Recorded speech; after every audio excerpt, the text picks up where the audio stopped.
packing up my life in cardboard boxes. I'm standing in the living room, my living room, though apparently it isn't mine anymore, watching two young men in company shirts wrap my wife's china in newspaper. They're efficient about it, professional. They've done this before, clearly. One of them is humming something under his breath, pop music, the kind that all sounds the same. He doesn't know that those plates belong to Margaret's grandmother, that they survived the Depression and a voyage across the Atlantic and 60 years of Sunday dinners, that Margaret used to run her fingers along the gold trim and tell me stories about her grandmother's hands, how they were always moving, always creating, always making something beautiful out of nothing. The mover wraps another plate. The newspaper crinkles. He places it in the box. Just another item, just another thing. I found out 3 days ago. My son sold the house. Not Dad, I'm thinking about selling the house. Not Dad, we need to talk about your living situation. Not even Dad, I'm sorry, but I think it's time. No, I found out when the real estate agent called to schedule the final walkthrough. Mr. Patterson, this is Jennifer Marks from Prestige Properties. I'm just confirming our appointment tomorrow at 2 to do the final inspection before the new owners take possession. I remember standing in this same spot, phone pressed to my ear, thinking she must have the wrong number, the wrong house, the wrong life. I think there's been a mistake, I said. No mistake, sir. Your son Richard arranged everything. The sale closed last Friday.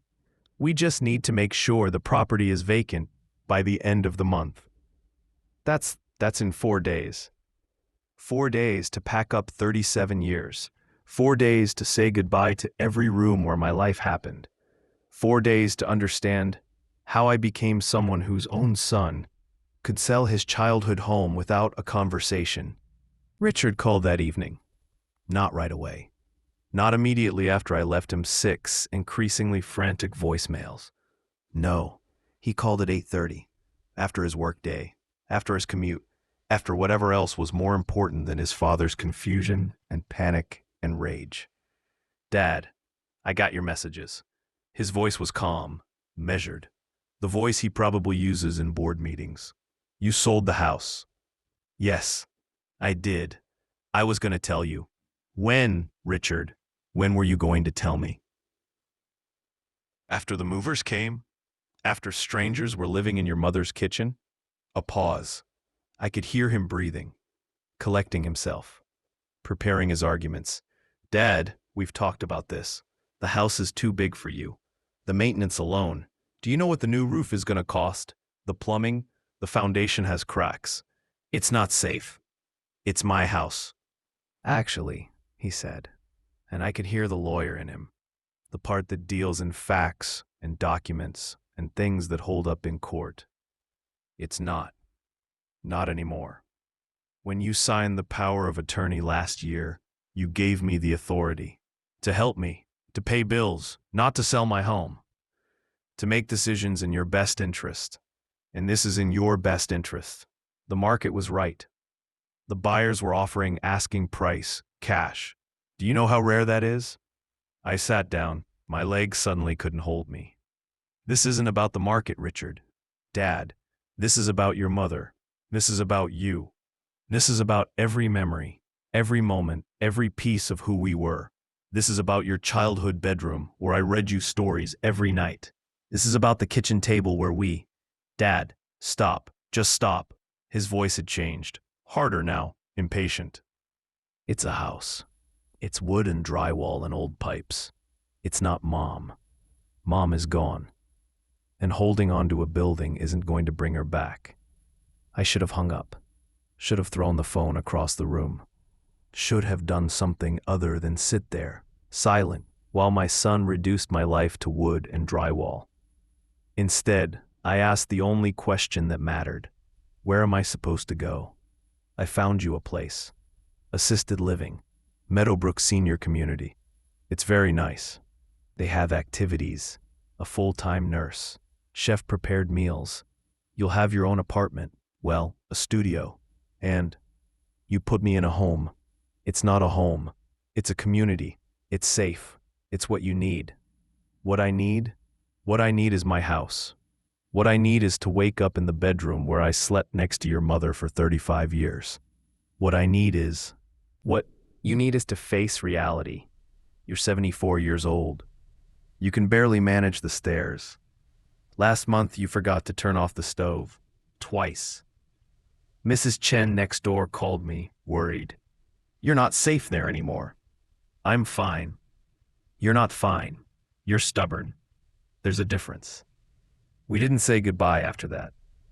The conversation just sort of ended. The way things do when there's nothing left to say that won't make it worse. He told me the movers would be there Thursday morning, that my new place was ready, that I should pack what I wanted to keep, and they'd handle the rest. Handle the rest. Like 37 years could be handled. The house on Maple Street, number 42. We bought it in 1987, May 15th. I remember because it was 2 days after Margaret's birthday, and she kept saying it was the best present she'd ever gotten. Better than jewelry, better than flowers, better than anything I could wrap in paper and ribbon. It's ours, Walter, she said, standing in this living room, spinning in a circle, with her arms out like a little girl. Our house, our home. Can you believe it? I could barely believe it. The mortgage felt impossibly huge, the responsibility terrifying. But Margaret had that way about her, that way of making everything seem possible, everything seem right. We moved in on a Saturday. Friends from church helped us carry furniture up the front steps. Someone brought sandwiches. Someone else brought beer. ... By evening, we were exhausted and surrounded by boxes, sitting on the floor because we couldn't find the couch cushions, laughing about something I can't even remember now. We did it, Margaret said, leaning her head on my shoulder. We did. This is where we'll grow old together. She was right about that. We did grow old here. She just didn't get to finish. Richard was 6 when we moved in. First grade. He had this gap between his front teeth and a cowlick that wouldn't stay down no matter how much Margaret fussed with it. His bedroom was the second door on the right, upstairs, the small one overlooking the backyard. We let him pick the paint color. He chose blue, not just any blue, superhero blue, he called it. Margaret and I spent a whole weekend painting while Richard sat on his bed, directing us, telling us which walls needed to be darker, which lighter. Completely certain about how his room should be. I can still see him in there. 7 years old, 8, 9, building Lego cities that covered the entire floor. Reading by flashlight under the covers after bedtime. Older, 13, 14, door closed, music playing too loud, that teenage need for privacy and space. 16, and we had the big fight. Right there in that room. I can't even remember what it was about now. Something stupid. Something that felt enormous at the time. I said things I shouldn't have. He said things he couldn't take back. He told me he hated me. I told him he was grounded. Margaret made us talk it out the next day. Made us sit at the kitchen table and actually listen to each other. By the end, we were both crying, both apologizing, both understanding, maybe for the first time, that love and anger could exist in the same moment. That's what family is, Margaret said later, after Richard went back upstairs. It's not perfection. It's forgiveness. It's showing up even when it's hard. I'm looking at Richard's old room now. The movers haven't gotten to it yet. The walls are still that superhero blue, faded after all these years. There's still a mark on the doorframe where we measured his height every birthday. Age 6 to age 18, 12 annual marks climbing higher and higher, until suddenly he was taller than me, broader than me, someone I had to look up to. When did he stop needing me? When did I become the problem he needed to solve? The kitchen is where Margaret spent most of her time. She wasn't one of those women who loved cooking, not really. It was more that she loved feeding people. Loved the way food brought everyone together. Loved setting the table and calling us down and watching Richard and me eat while she picked at her own plate. Too busy asking us about our days to focus on her own meal. Sunday dinners were her tradition. Every week, without fail. Pot roast or chicken, or sometimes just spaghetti. But always from scratch, always made with her hands. Richard would complain sometimes when he got older. Said he had plans, had friends, had better things to do than sit at a table with his parents. Too bad, Margaret would say, not unkindly. Sunday dinner isn't optional, it's family. And he'd come. He'd slouch in his chair and pick at his food and act like he'd rather be anywhere else. But he'd come. The last Sunday dinner we had, Margaret was already sick. She didn't know it yet. Or maybe she did, and she just wasn't saying. But she was tired. I could see it. The way she moved more slowly. The way she had to sit down between tasks. Richard was there with his wife, Amanda. This was before the divorce, before he got too busy, before life got complicated. They brought wine. We ate chicken piccata. Margaret made her lemon cake. "This is perfect, Mom," Richard said. And he meant it. No sarcasm. No teenage eye-rolling. Just genuine appreciation. Margaret smiled. "Perfect is just another word for ordinary, sweetie. And ordinary is where all the good stuff happens." I'm standing at the kitchen counter now. The same counter where Margaret rolled out pie dough and where Richard did his homework, and where I used to leave notes for her. Little things, nothing poetic. Just love you, or you're beautiful, or thanks for putting up with me. The movers have already packed most of it. The dishes, the glasses, the mixing bowls. All of it wrapped and boxed and labeled for storage. Richard said I could take some things to Meadowbrook. Small things. You specified. Personal items. The apartment is furnished. I asked what would happen to the rest. Estate sale, then donation. Whatever doesn't sell. Estate sale. Like we died. Like our lives are inventoried to be priced and sold to strangers who don't know that this kitchen table has 3 decades of fingerprints worn into the wood. That this chair squeaks because Richard used to lean back too far. That this cabinet door doesn't close quite right because I was supposed to fix it 15 years ago. And never. Margaret died in the master bedroom. Not at the end. The end was in the hospital. All machines and antiseptic smells and fluorescent lights. But before that, during the good months when hospice said she can still be home, she was in our bed, the one we bought when we first moved in, the one that's probably too old and too worn to donate but too full of memory to just throw away.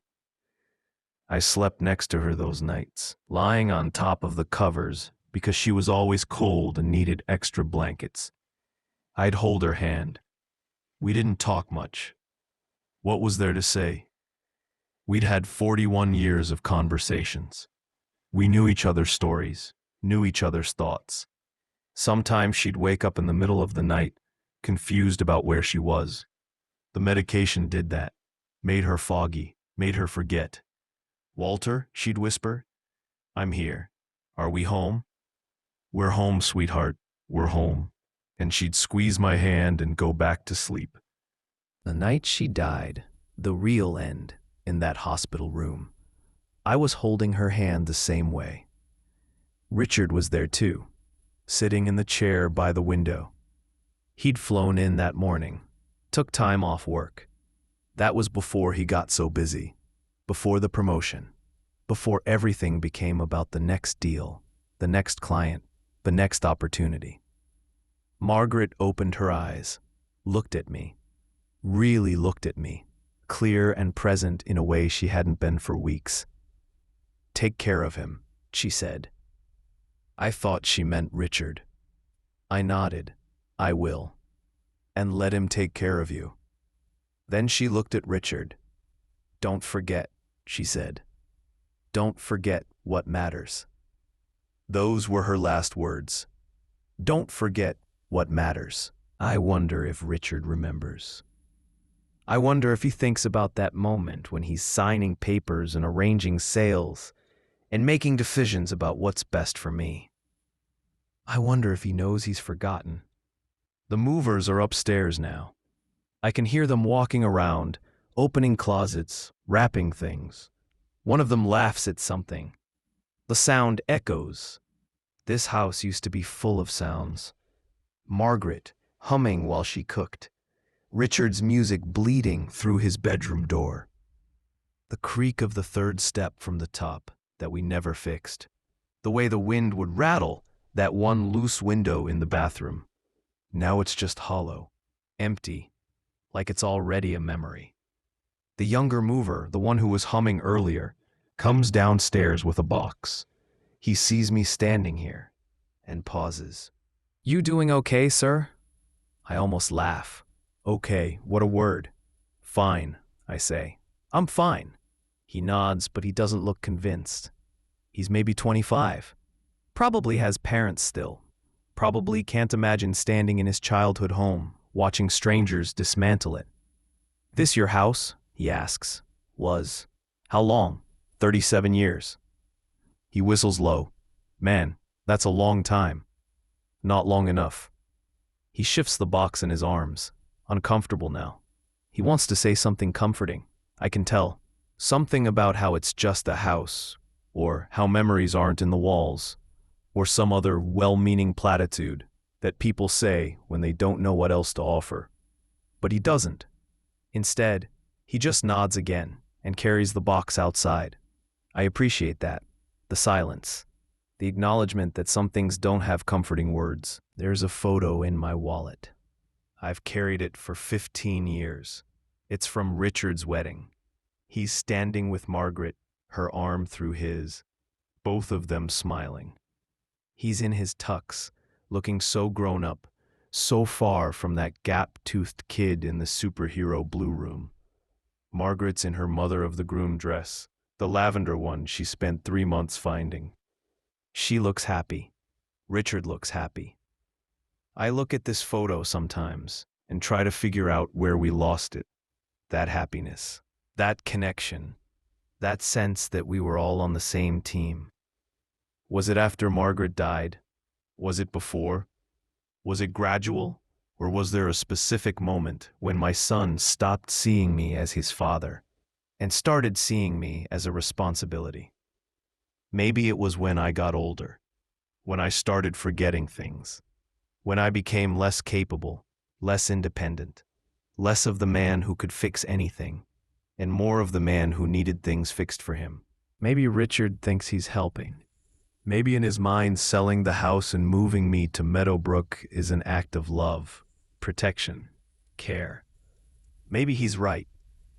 Maybe I'm just a stubborn old man holding on to things that don't matter anymore. But God, they feel like they matter. There's a garden in the backyard, Margaret's garden.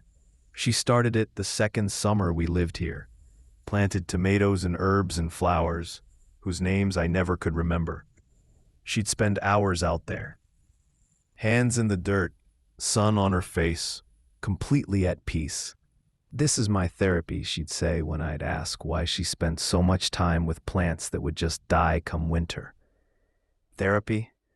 Everything grows, she said. Everything changes. Everything has seasons. It helps me remember that life isn't static, that endings make room for beginnings. The garden's overgrown now. I haven't touched it since she died. Can't bring myself to. It felt like her space, her sanctuary. Going out there without her felt wrong, but it's still there, wild and tangled, and probably full of weeds. A complete mess by anyone's standard, and yet somehow still beautiful. Richard pulls up at 3:30. I watch him get out of his car, a black BMW, newer model, the kind with all the bells and whistles. He's wearing a suit even though it's Saturday. Always working. Always on. He comes through the front door without knocking. Why would he? He owns the house now. Dad, how's it going? I don't answer. Just look at him. He glances around at the boxes, the wrapped furniture, the empty spaces where life used to be. They're making good progress, he says. Yes. I brought the papers for Meadowbrook. Just need your signature on a few things. He pulls a folder from his briefcase. Always prepared, always efficient. I don't want to go to Meadowbrook. He sighs. We've had this conversation several times. He's tired of it. Dad, we've been through this. I know what we've been through. I know all your reasons. I know it makes sense on paper. I know you think you're doing the right thing. I am doing the right thing. For who? The question hangs there. For you, he says finally. For your safety. For your health. What about my happiness, Dad? What about what I want? What about the fact that this house, these rooms, these memories, are all I have left of your mother? All I have left of you as a boy. All I have left of the life we built. Richard sets his briefcase down, runs a hand through his hair. He looks tired, older than his 43 years. I can't keep you safe here, he says quietly. And I can't live with myself if something happens to you because I was too worried about sentimentality to make a hard choice. So my feelings are just sentimentality? That's not what I meant. Then what did you mean? He looks at me, really looks at me. And for just a second, I see something in his face. Not the lawyer, not the businessman, not the efficient son making efficient decisions. I see the boy, the one who used to crawl into our bed during thunderstorms, the one who cried when his goldfish died and insisted we have a full funeral in the backyard, the one who told me he loved me every single night before bed until he turned 13 and decided he was too old for that. I meant, he says slowly, that I'm scared. I'm scared you'll fall down the stairs. I'm scared you'll forget the stove again and burn the house down. I'm scared I'll get a call one day that something happened and I wasn't there to prevent it. I'm scared of losing you the way we lost Mom. I didn't expect that. The honesty, the vulnerability. So you're doing this out of fear? I'm doing this out of love. Love would have involved a conversation. We've had conversations. Before you sold my house, Richard. Before you made the decision. Before you reduced me to someone who needs to be managed, rather than someone who deserves to be consulted. He closes his eyes. You're right. You're right, and I'm sorry. I should have talked to you first. I should have done a lot of things differently. We stand there in the living room, his childhood living room, my adult living room, surrounded by boxes and regret. Your mother told you not to forget, I say. Right before she died, she said, don't forget what matters. I remember. Do you? Because from where I'm standing, it looks like you forgot. It looks like you let fear and practicality and efficiency replace the things that actually matter. Love, connection, respect. Treating me like I'm still your father, not just a problem to be solved. His jaw tightens. That's not fair, isn't it? I've spent the last 5 years trying to take care of you, trying to make sure you're okay, trying to balance my work and my life and your needs. I never asked you to balance anything. I asked you to see me, to talk to me, to treat me like I still have a say in my own life. Richard picks up his briefcase. The conversation is over.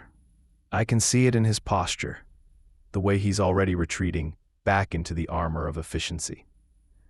The movers will be done by evening. I'll pick you up tomorrow at 9. We'll get you settled at Meadowbrook. And if I refuse, you can't refuse, Dad. The house is sold. The new owners take possession Tuesday. I could find somewhere else, an apartment. With what money? Your pension barely covers expenses. And before you say it, no, I'm not going to let you live in some cheap apartment where you're alone and isolated and... So what? You're holding me hostage? I'm taking care of you. Against my will. He doesn't answer that, just stands there, briefcase in hand, looking like he wishes he were anywhere else. I'm trying to be a good son, he says finally. And maybe he is. Maybe in his own broken, misguided way, he really thinks this is love. This is duty. This is what Margaret would have wanted. But Margaret would have talked to me first. Margaret would have held my hand and asked what I needed, instead of deciding for me. Margaret would have known the difference between taking care of someone and taking away their dignity. Your mother would be disappointed, I say. It's cruel. I know it's cruel, but it's also true. Richard flinches like I've hit him. Yeah, he says quietly. She probably would be. Then he walks out. The movers finish at 7. The house is empty now. Completely empty. Every room echoed when I walked through. Every surface bare. Every closet hollow. I'm sitting on the floor in the living room. The same spot where Margaret and I sat that first night, 37 years ago, laughing about lost couch cushions and new beginnings. The light coming through the windows is golden. Late afternoon sun. Margaret always said this was the best time of day. The gentle time, when everything looks softer, kinder, more forgiving. I can almost see her here, spinning in circles with her arms out. Our house, Walter. Can you believe it? I believed it then. I believe it now. This house was ours. Every crack in the foundation, every leak in the roof, every memory soaked into the walls. And now it's gone. Not just sold, gone. Because once I leave, once I close that door for the last time, it stops being mine. It becomes just another house, just wood and drywall and old pipes, like Richard said. I think about Richard, about how he became someone who measures everything in terms of money and practicality, about how somewhere along the way he forgot that some things can't be quantified, can't be replaced, can't be calculated in terms of market value and safety assessments. He forgot that home isn't a structure.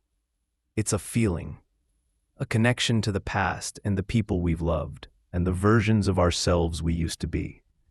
And I wonder, when did I teach him that? When did I show him that success meant money, that providing meant things rather than presents, that being a man meant making hard decisions instead of having hard conversations? Maybe I did this. Maybe I created the son who could sell my house without asking, because I taught him that practicality matters more than sentiment, that strength means never being vulnerable, that love looks like solutions rather than empathy. Maybe Margaret's disappointment wouldn't just be aimed at Richard. Maybe it would be aimed at me. I'm leaving tomorrow. Richard will pick me up at 9, drive me to Meadowbrook Senior Community, help me unpack in my studio apartment, show me where the dining hall is, where the activities are scheduled, where the nurse's station is located. He'll probably stay for lunch, make sure I'm settled. Then he'll leave, back to his BMW, back to his work, back to his life that doesn't have room for a father who remembers too much and forgives too little. And I'll be there, in a room that isn't mine, surrounded by things that survived the estate sale, living a life that's been decided for me. But tonight, I'm still here, in the house on Maple Street, number 42. I'm sitting in the empty living room, watching the light fade, listening to the sounds this house makes when no one's here to fill it with life. The creak of old wood settling, the hum of the refrigerator they haven't disconnected yet, the rattle of that bathroom window, the sounds of home. Before I leave tomorrow, I'm going to walk through every room one last time. I'm going to stand in Richard's old bedroom and remember the superhero blue and the height marks on the doorframe. I'm going to stand in the kitchen and remember Sunday dinners and Margaret's lemon cake. I'm going to stand in the master bedroom and remember holding her hand in the dark, promising we were home.